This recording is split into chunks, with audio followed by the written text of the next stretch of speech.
Syeda Ralon, seorang perempuan, nekat menerobos markas Polres Pematang Siantar lalu menabrak ruang SPKT sehingga membuat kaca pecah pada Senin 21 Maret 2022 pagi. Berikut informasi selengkapnya.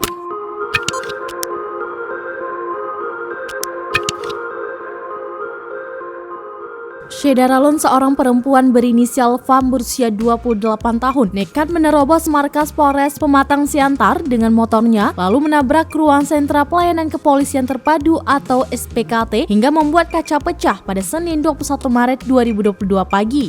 Diketahui perempuan asal Kabupaten Simalungun, Sumatera Utara itu langsung diamankan polisi beserta sepeda motornya Honda Scoopy dengan nomor polisi BK 5756 TAK. Kapolda Sumut Irjen RZ Pancaputra Simanjuntak mengatakan kejadian berawal saat FAM datang dengan mengendarai motornya dari arah Jalan Sutomo.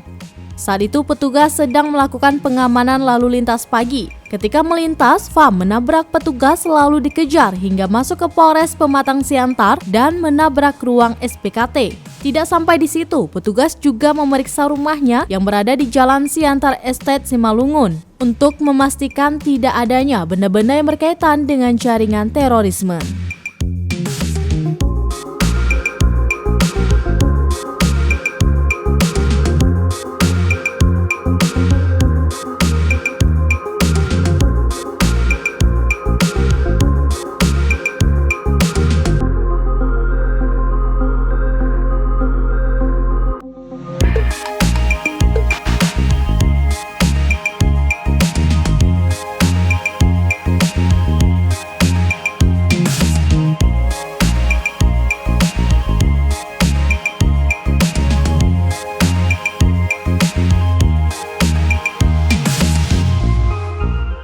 Demikian informasi terkini, Syeda Ralon. Saksikan terus informasi lainnya di kanal YouTube Serambi On TV, di Facebook Serambi News, dan berita lainnya di website serambinews.com.